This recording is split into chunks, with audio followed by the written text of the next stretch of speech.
Parallel Axis theorem.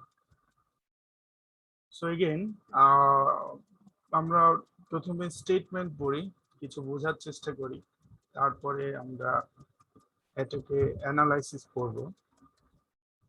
এখানে স্টেটমেন্টটা একদম নিচে, and the statement is তোমার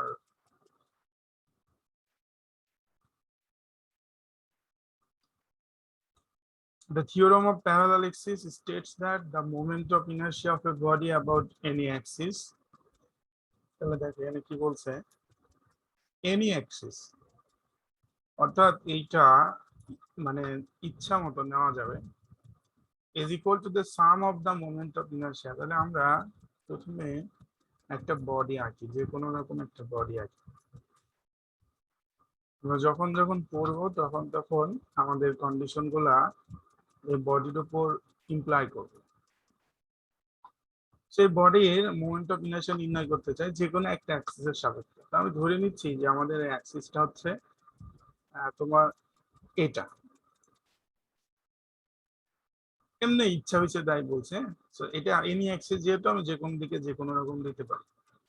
সো মনে করলাম যে এই অ্যাক্সিসটার নাম সাপোজ হচ্ছে X X prime. X X prime অ্যাক্সিসের সাপেক্ষে আমি এই যে বডি সেটা মোমেন্ট অফ ইনারশিয়া ক্যালকুলেট করতে চাই। সো তখন বলছে যে moment of inertia is equal two, তাহলে এইটার সাপেক্ষে বডির মোমেন্ট অফ ইনারশিয়া, মনে করো এটা সেন্টারের নাম দিলাম আমি হচ্ছে ও। সো এটা ও পয়েন্টের সাপেক্ষে এই পুরো বস্তুটার মোমেন্ট অফ ইনারশিয়া যদি আমি আই ও বলি, লাইক এখানে যেমন লেখা আছে, তো সেটা সমান হবে the sum of the moment of inertia of the body about the parallel axis passing through the center of gravity। আমরা এতটুকু থামিয়ে দিই। সো আমরা জানি যে যে কোনো একটা বস্তু সেটা দেখতে যেমনই হোক না কেন তার একটা সেন্টার অফ গ্র্যাভিটি থাকে। সেন্টার অফ গ্র্যাভিটি মিনস হচ্ছে যে পয়েন্টে বস্তুটা সমস্ত ভর কেন্দ্রীভূত। সো লেট আস কনসিডার যে এই বস্তুটার সেন্টার অফ গ্র্যাভিটি হচ্ছে এটা, এটা হ্যাঁ। সো আমরা মনে করো তাকে জি পয়েন্ট বললাম, এবং আমরা বলছে যে sum of moment of inertia about a parallel axis. তাহলে সেন্টার অফ গ্র্যাভিটি দিয়ে আমাদের একটা অ্যাক্সিস আঁকবো যেটা হবে আগে যে অ্যাক্সিসটা আমরা কনসিডার করেছি তার সাপেক্ষে প্যারালাল। সো আমি মনে করো খালি হাতে যতটুকু পারি প্যারালাল আঁকার চেষ্টা করতেছি। মনে করলাম এটা, সাপোজ এটা একটা প্যারালাল অ্যাক্সিস, এটা লাইক এরকম যে তোমার x1 প্রাইম এটা। সো আমার তাহলে বলছি যে এই যে জি পয়েন্ট দিয়ে যেটা গেল তার সাপেক্ষে moment of inertia like I G,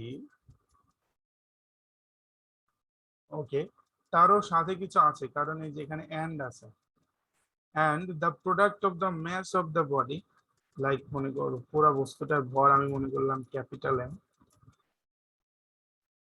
so and the square of the perpendicular distance between the two parallel axes, এবং এই যে দুইটা প্যারালাল অ্যাক্সিসের মধ্যবর্তী যে ডিসটেন্স, সো ডিসটেন্সটার বর্গ, এটাকে যদি আমি এক্স ধরি তাহলে it will be x square. So the expression will be I naught is equal to মানে I O is equal to তোমার I capital G M X square. Capital G আরো বিশেষভাবে বলছি কারণ আমাদের একজন জিজ্ঞেস করেছে অলরেডি যে why not small G. Well আমরা যেহেতু আসলে অরিজিন পয়েন্ট গুলোকে সবসময় ক্যাপিটাল দিয়েই ইন্ডিকেট করি, সেটা ক্যাপিটাল ও মানে এটা ক্যাপিটাল জি, তবে it doesn't matter if we indicate this point as a small g, আমার কোনো সমস্যা নেই। আবার আমরা যদি বলি যে সেন্টার অফ গ্র্যাভিটি পয়েন্ট যেটা, সেটাকে আমরা ইউজুয়ালি ক্যাপিটাল জি দিয়ে রিপ্রেজেন্ট করি। সো এটা হলো আমাদের এক্সপ্রেশন। তাহলে আমি একটু সাম আপ করি। আমরা বলছি যে যে কোনো একটা বস্তুর মোমেন্ট অফ ইনারশিয়া যে কোনো একটা অ্যাক্সিসের সাপেক্ষে, আই মিন যে কোনো অ্যাক্সিস বলতে মনে করো আমি এটা এদিকে না দিয়ে এরকম অ্যাক্সিস দিতে পারতাম, সেক্ষেত্রে এই সেন্টার অফ গ্র্যাভিটি দিয়ে এই অ্যাক্সিসের প্যারালাল একটা অ্যাক্সিস রাখতাম লাইক এরকম। ঠিক আছে, মানে যে কোনো দিকে আমি এই প্রথম অ্যাক্সিসটা নেওয়াটা আমার উপর ডিপেন্ড করে, এবং সেই অ্যাক্সিসের প্যারালাল অ্যাক্সিস নেবো হচ্ছে সেন্টার অফ গ্র্যাভিটি দিয়ে। So it is completely up to me. তাহলে সেক্ষেত্রে ওই যে প্রথমে ইনিশিয়ালি যে এক্সিসটা নিব সেটার সাপেক্ষে মোমেন্ট অফ ইনার্শিয়া সমান হবে সেন্টার অফ গ্র্যাভিটি দিয়ে যে মোমেন্ট অফ ইনার্শিয়া প্লাস বস্তুটার মানে টোটাল ভর কিন্তু দুইটা অ্যাক্সিসের মধ্যবর্তী যে দূরত্ব তার বর্গের গুণফলের সমান। So that will be the final result. ঠিক আছে, I hope you can understand. So দেখা যাক তাহলে আমরা এটাকে কিভাবে প্রমাণ করতে পারি। সো টু প্রুভ ইট আমরা এখন এই ফিগারটা একটু কনসিডার করি। আমরা ডান দিকে ধরেছিলাম একটা অ্যাক্সিস, আরবিট্রারি অ্যাক্সিস, এটা বাম দিকে ধরেছে, ইট ডাজন্ট ম্যাটার, আমরা জাস্ট ওইটার প্যারালালি আরেকটা অ্যাক্সিস নিয়েছি এক্স এক্স প্রাইম। তাহলে আমরা ইনিশিয়ালি ক্যালকুলেট করতে চাই পি পয়েন্টের moment of inertia, P point.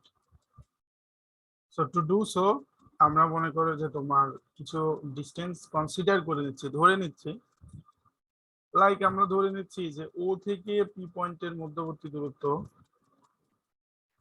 এটা হচ্ছে স্মল আর। আমরা আরো ধরে নিচ্ছি যে জি থেকে পি পয়েন্টের মধ্যবর্তী দূরত্ব ওয়াই, এবং আমরা ধরে নিচ্ছি যে দুইটার মধ্যবর্তী দূরত্ব যেটা আমাদের ইকুয়েশনে ডাইরেক্ট লাগবে সেটা হচ্ছে এক্স। এবং আমরা এই ক্যালকুলেশনটাকে ফার্দার প্রসিড করার জন্য এটাকে আমরা এক্সটেন্ড করে একটা সমকোণী ত্রিভুজে রূপান্তরিত করছি। তার মানে আমরা এই যে পি পয়েন্ট থেকে একটা তোমার হচ্ছে পারপেন্ডিকুলার রেখা নাম টানছি যেটা হচ্ছে জি এর বর্ধিত অংশকে এই বিন্দুতে ছেদ করে, এরকম আর কি কিছু, যেখানে জি এ ইজ ইকুয়াল টু হচ্ছে 8।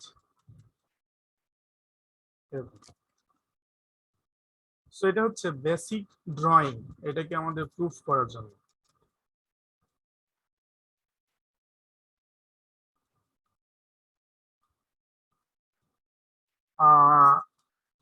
ওকে, আর একটা প্রশ্ন হচ্ছে যে স্যার আই ও শুধু এক্স ওয়াই জেড অ্যাক্সিস এর যে কোনো পয়েন্টের জন্য অ্যাপ্লিকেবল? আসলে আর তো কোনো পয়েন্ট নাই, মানে এক্স ওয়াই জেড অ্যাক্সিস ছাড়া কি আর কোনো অ্যাক্সিস আছে প্র্যাকটিক্যালি? আর কোনো অ্যাক্সিস তো নাই, তাহলে অবশ্যই যে কোনো একটা পয়েন্টের জন্য অ্যাপ্লিকেবল। আচ্ছা, তো আমরা যেটা বলছি, আমরা আমরা যেটা বলতে চাচ্ছি যে তাহলে এখানে আমরা একটা সমকোণী ত্রিভুজ পাইছি, ইউ ক্যান সি লাইক এরকম, বেসিক্যালি দুইটা সমকোণী ত্রিভুজ পাইছি, একটা ছোট একটা বড়। সেটা যদি পি হয়, এটা ও, এটা জি, এটা এ। একটা সমকোণী ত্রিভুজ হচ্ছে পি ও এ এবং একটা সমকোণী ত্রিভুজ হচ্ছে পি জি এ।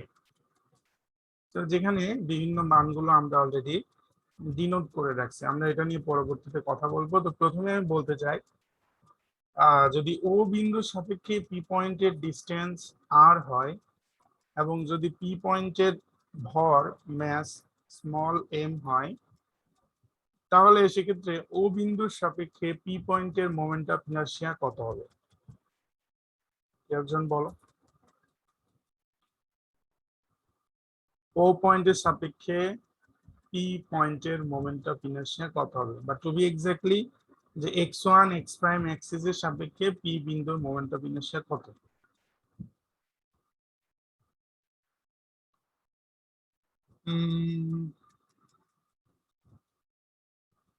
এত দেরি কেন সেটাই তো বুঝলাম না।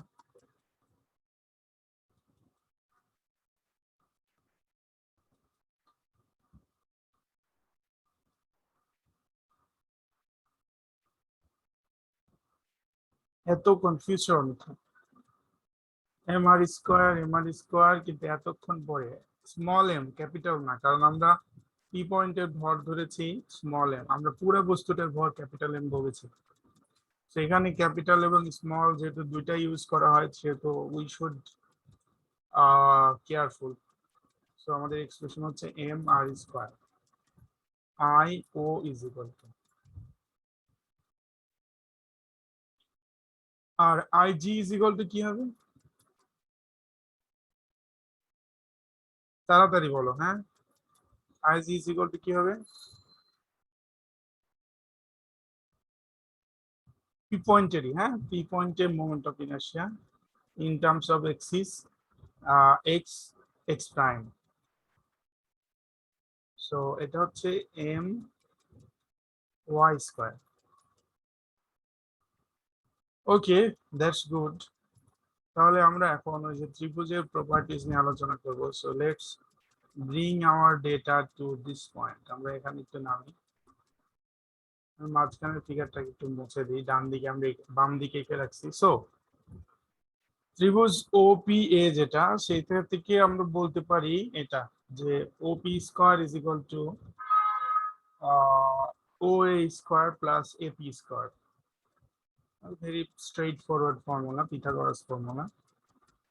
এবং আমরা যেহেতু জানি যে তোমার ওপি এর মান হচ্ছে আর এবং তোমার ওজি হচ্ছে এক্স, এটা হচ্ছে এইচ, তাহলে আমরা বলতে পারছি যে ও এর পরিবর্তে আমরা বলতে পারি যে X plus H whole square. আর এপির মান আমরা জানি না, সো এপির মান যেমন ছিল তেমন রেখে দিয়েছি। সো আমরা এটাকে A plus B whole square করলে আমাদের এক্সপ্রেশন হচ্ছে এরকম যে তোমার X square plus two X H plus H square plus A P square, এটা আসছে, ঠিক আছে।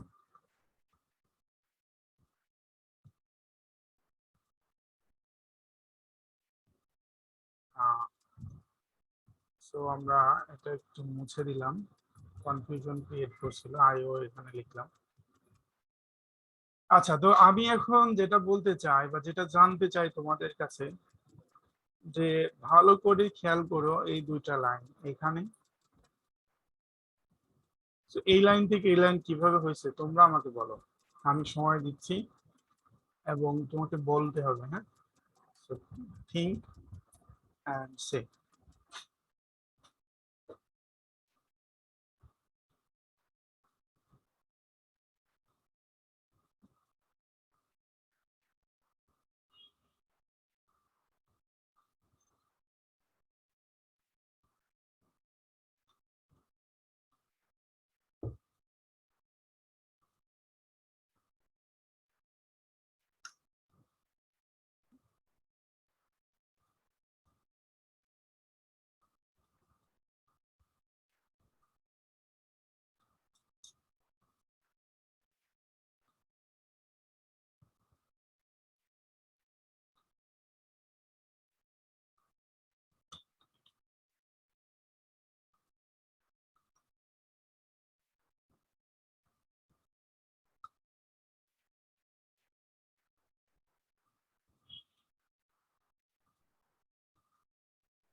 বলো, এত তো ডিফিকাল্ট না যে সবাই চুপ করে বসে আছে।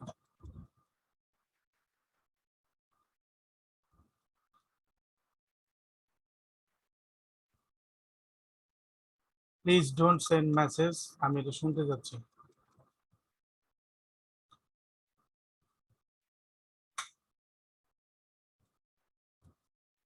বলো।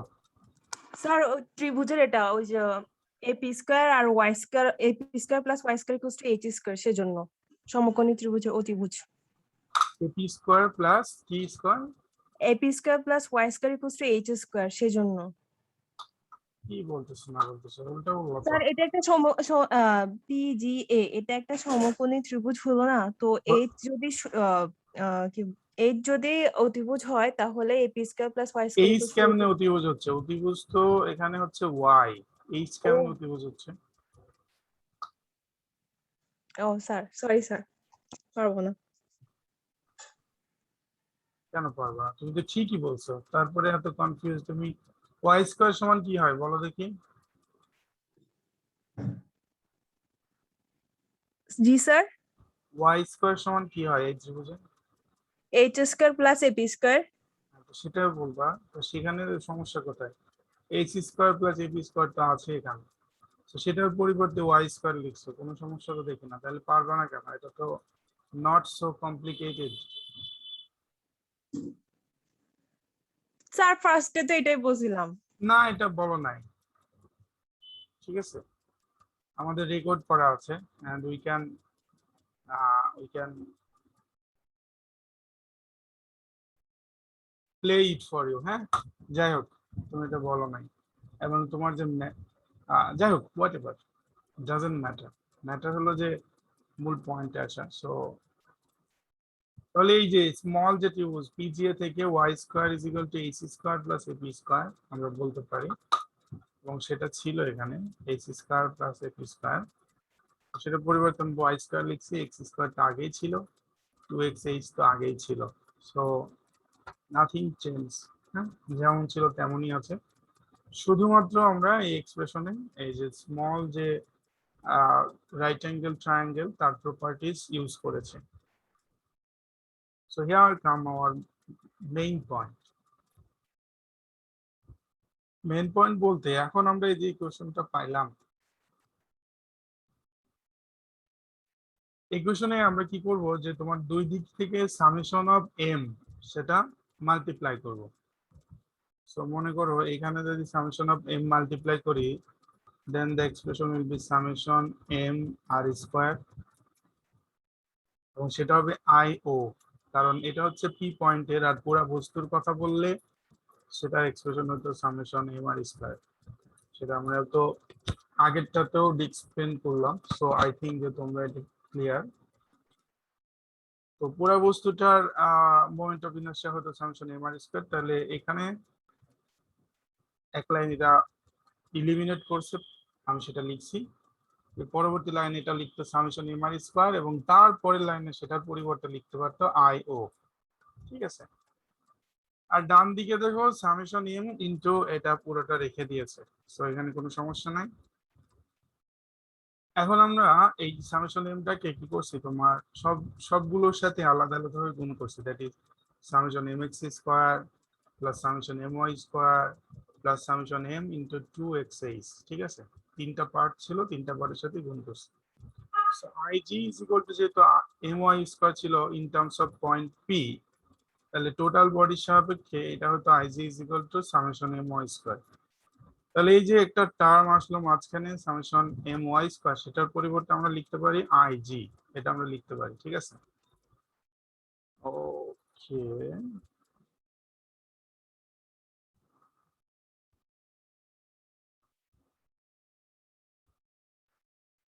সো তাহলে আমরা মনে করো যে এইটার পরিবর্তে লিখতে পারি IG, we have no problem. আর সামেশন এম, এইটাকে আমি ক্যাপিটাল এম বলতে পারি। মানে স্মল এমটা ছিল শুধুমাত্র পি পয়েন্টের ভর, আর সবগুলো একটা বস্তুকে যদি আমরা 1000 পয়েন্ট ডিভাইডেড করি, সবগুলো পয়েন্টের ভর অ্যাড করি, তাহলে টোটাল ভর পাবো আমরা capital M. So we can write summation M X square is equal to capital M X square. We can also write it, কোনো সমস্যা না। বাট প্রবলেম হচ্ছে যে আমাদের লাস্ট যে অংশটা 2x সামেশন এম এইচ, এটা মানে বেসিক্যালি এক্স 2x টাকে সামনে নিয়ে এসে সামেশন এম এইচ লিখছে। এখন আমাদের এখানে বলছে যে summation M H is equal to 0 হবে। সো আমি জানতে চাই যে summation M H is equal to কেন 0 হবে। কারণ এইটা যদি 0 না হয় তাহলে আমাদের কিন্তু এই এক্সপ্রেশনটা যে এতটুকু সেটা কিন্তু হবে না। তো আমরা কি এটা মানে মনে করো যে তোমার কাইন্ড অফ গোজামিল দিয়ে আমরা আমাদের এক্সপ্রেশনকে দাঁড় করাতে যাচ্ছি, নাকি অবস্থা, অর্থাৎ how we can say the summation mx is equal to 0. So যদি তুমি আমাকে বলো তাহলে আমি বলবো যে I will answer this question from this picture, কিন্তু আমি প্রথমে জানতে চাই যে anybody from you, হ্যাঁ, তোমরা কি এইটাকে আনসার করতে পারো কিনা। আমার প্রশ্ন হচ্ছে যে summation mh is equal to 0, why? হ্যাঁ, we can write summation mh as like মনে করো mh1 plus mh2 plus mh3 plus mh4, মনে করো এরকম অনেকগুলো পয়েন্টে ভাগ করেছি। ঠিক আছে, আমি কথার কথা 4টা লিখলাম, ডট ডট ডট আরো আছে মনে করো কথার কথা। So it can be write as like m into h1 plus h2 plus h3 plus h4। তাহলে এখন প্রশ্নটা আমাদের মানে পরিবর্তিত রূপ আসলে এরকম যে এই সবগুলো এইচ এর যোগফল 0 কেন?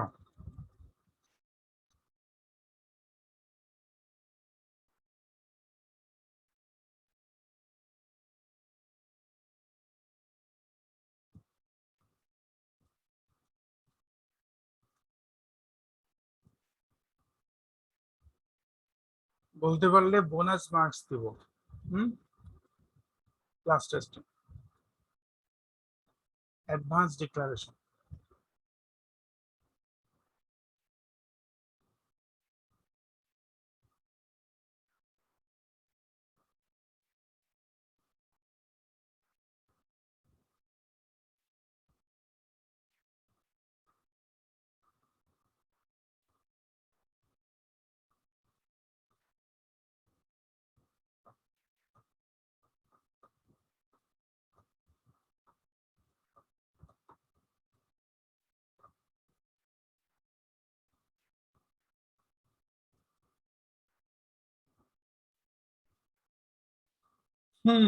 তাহলে পারবা না বা পারতেছ না।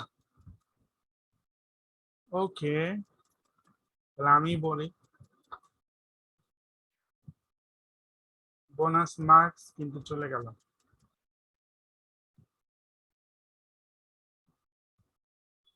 চোখের সামনে দিয়ে।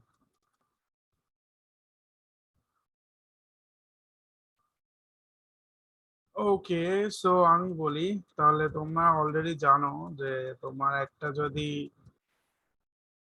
যে কোনো একটা বডি হোক না কেন, সেটা যদি তোমার মানে সরি আমি সুন্দর করে আঁকতে পারছি না তাড়াহুড়ো করলে। কিছুটা হয়েছে, যাই হোক। সো এটা যদি এটার যে সেন্টার অফ গ্র্যাভিটি যে পয়েন্টটা, সেই পয়েন্টের সাপেক্ষে আমরা কনসিডার করি, তাহলে সেটা চারিদিকে মানে এটা বস্তুটা সুষমভাবে বিভাজিত হয়, সুষমভাবে বিভাজিত হয়। অর্থাৎ এই বরাবর যদি আমি এবার ভাগ করি, এদিকেও যা হবে এদিকেও তা হবে, লাইক ইট। অথবা আমরা যদি এরকম ভাগ করি তাহলে উপরে যা হবে নিচে তা হবে, অথবা এই যে চারটা পার্ট সবগুলো সমান হবে, এরকম কিছু সুষমভাবে বিভাজিত হবে। ঠিক আছে? সো হোয়াট ডাজ ইট মিন? এখানে ডিস্টেন্স দেখো, এইখানে যে এইচ ডিস্টেন্সটা, সেই ডিস্টেন্সটা কিন্তু এই যে সেন্টার অফ গ্র্যাভিটির সাপেক্ষে একটা ডিস্টেন্স। ঠিক আছে? তো আমরা যেহেতু প্রথমে বলেছিলাম যে এই যে x1 প্রাইম যে অ্যাক্সিসটা, এটা আরবিট্রারি, অর্থাৎ আমরা যে কোনো দিকে নিজেদের ইচ্ছা মতো নিতে পারবো, আমরা সেটা বলেছিলাম। তাহলে এমন তো কোনো ব্যাপার নাই যে আমাদের সব সময় বাম দিকে নিতে হবে, আমরা তো ডান দিকেও নিতে পারবো। আমি এই ফিগারের সাপেক্ষে কথা বলি। তো মনে করো আমরা যদি ডান দিকে নিতাম এরকম, এবং মনে করো এই পয়েন্টটাকে আমরা এখানে মানে পি পয়েন্টটাকে এখানে ধরতাম, তাহলে আমাদের ফিগারটা অনেকটা এরকম হতো, এরকম। তো সেখানে এইটুকু হতো তোমার জি এ, এটা আর ও থাকতো না, তখন এটা এ হতো, যখন এইটা হতো O। মানে হোয়াট ডাজ ইট মিন, আমি বলতে চাচ্ছি যে এখানে প্লাস এইচ যে ডিস্টেন্স আছে, ঠিক সমানভাবে মাইনাস এইচ ডিস্টেন্স ক্রিয়েট করা সম্ভব হতো, যেহেতু এই পয়েন্টটা সুষমভাবে বিভাজিত করে এই টোটাল বডিটাকে। মানে আমি আর একটু ক্লিয়ার করে বলি, মনে করো যদি আমরা ধরে নিই যে এটা হচ্ছে একটা নাম্বার লাইন এবং এটা হচ্ছে 0 পয়েন্ট, তাহলে এই পয়েন্টটা যদি +2 হয়, তাহলে এখান থেকে বিপরীত দিকে একটা পয়েন্ট যদি নিই, সেটা -2 হতে পারে, এবং সেটা এই ফিগারের সাপেক্ষে নেওয়া সম্ভব। ইট ক্যান বি পসিবল, যেহেতু আমাদের এই যে x1 প্রাইম এই অ্যাক্সিসটাকে আমরা নিজেদের ইচ্ছা মতো যে কোনো দিকে নিতে পারি। তাহলে আমরা যদি সবগুলো কেস কনসিডার করি, মানে যতগুলো কেস পসিবল আছে এই বডিটার জন্য, সবগুলো কেস যদি আমরা কনসিডার করি, তাহলে আমরা দেখব যে প্রত্যেকটা এইচ এর জন্য তার একটা -h চলে আসবে, প্রত্যেকটা এইচ এর জন্য। এবং সবগুলো এইচ যদি আমরা তখন যোগ করি, তার ultimate summation of H will be 0। So সবগুলো এইচ এর যোগফল যদি 0 হয় eventually m into h is equal to 0। ওকে, আর সেটা যদি হয় তাহলে আমাদের যে তোমার এক্সপ্রেশন, সেই এক্সপ্রেশনে ফাইনাল অংশটাতে এই যে 2xmh এটা বাদ চলে যাবে এবং ultimately our expression will be IO is equal to IG plus mx square, যেটা কিনা আমাদের স্টেটমেন্টে রিপ্রেজেন্ট করে। ঠিক আছে, moment of inertia about any Axis is equal to moment of inertia with respect to কি বলে center of gravity plus the mass of the body into the distance between center of gravity and other axis তার square, এটা আর কি।